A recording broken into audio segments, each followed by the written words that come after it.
ఉత్తరాది నిప్పుల కుంపటిలా మారింది. పెరుగుతున్న ఉష్ణోగ్రతలతో జనం పిట్టల్లా రాలిపోతున్నారు. ఢిల్లీలో ఎండలు డేంజర్ బెల్స్ మోగిస్తున్నాయి. 72 గంటల్లో 15 మంది మృతి చెందగా వడదెబ్బతో పదుల సంఖ్యలో జనం ఆసుపత్రుల పాలయ్యారు. ఉత్తరాదిపై భానుడు పగబట్టాడు. నిప్పుల వర్షం కురిపిస్తున్నాడు. దేశ రాజధానికి సన్ స్ట్రోక్ తగిలింది. ఎండ దెబ్బకు ఢిల్లీ ప్రజలు విలవిల్లాడిపోతున్నారు. ఓవైపు ఎండలు, మరోవైపు వేడిగాలులతో బయటకు రాలేక, ఇళ్లలో ఉండలేక జనం ఉక్కిరిబిక్కిరి అవుతున్నారు. ఢిల్లీతో పాటు హర్యానాలోనూ భారీ ఉష్ణోగ్రతలు నమోదవుతున్నాయి. ఢిల్లీ, హర్యానా, పంజాబ్, ఉత్తరాఖండ్, జమ్మూ కాశ్మీర్ సహా పలు రాష్ట్రాలకు ఐఎండీ ఇప్పటికే రెడ్ అలర్ట్ జారీ చేసింది. హీట్ వేవ్ ప్రభావంతో గడిచిన 2 రోజుల్లో ఢిల్లీలో 5, నోయిడాలో 10 మంది ప్రాణాలు కోల్పోయారు. ఇక వడదెబ్బ కారణంగా 36 మంది రామ్ మనోహర్ లోహియా హాస్పిటల్లో చికిత్స పొందుతున్నారు. మరో 12 మంది వెంటిలేటర్పై ఉన్నట్లు అధికారులు వెల్లడించారు.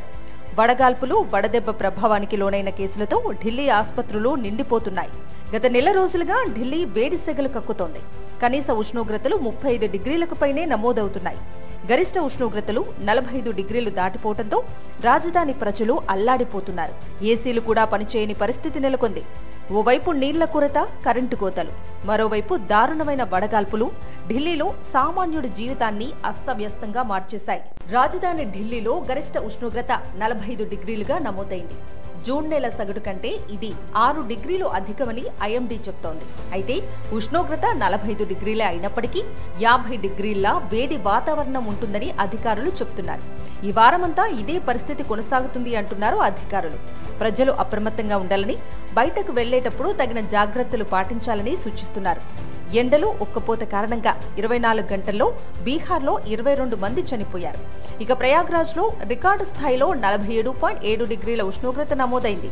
ఉత్తరాఖండ్లోని టూరిస్ట్ ప్లేస్ డెహ్రాడూన్లోనూ ఎండలు మండిపోతున్నాయి. ఇక్కడ సగటున 43 డిగ్రీల ఉష్ణోగ్రతలు నమోదవుతున్నాయి. హిమాచల్ ప్రదేశ్లోనూ 44 డిగ్రీల టెంపరేచర్స్ రికార్డవుతున్నాయి.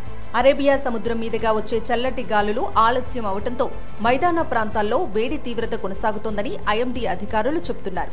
జూన్ 1 నుంచి బెంగాల్లో రుతుపవనాలు స్తబ్దుగా ఉండటం మరో కారణమంటున్నారు.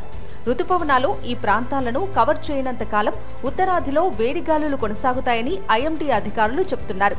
ప్రజలు అప్రమత్తంగా ఉండాలని సూచిస్తున్నారు. ఢిల్లీ దర్భంగా స్పైస్ జెట్ విమానంలో ప్రత్యక్ష నరకం చూశారు ప్రయాణికులు. ఏసీ లేక గంటసేపు అల్లాడిపోయారు. చెక్ ఇన్ పూర్తయి, బోర్డింగ్ పూర్తయినా ఫ్లైట్లో ఏసీలు ఆన్ చేయలేదు సిబ్బంది. దీంతో ఉక్కపోతతో ప్రయాణికులు విలవిల్లాడిపోయారు. టేకాఫ్ అయిన తర్వాతే విమానంలో ఏసీలు ఆన్ చేసినట్లు ప్రయాణికులు చెబుతున్నారు. ఎండల దెబ్బకి ఫ్లైట్లో ఏసీలు పనిచేయలేదని తెలుస్తోంది.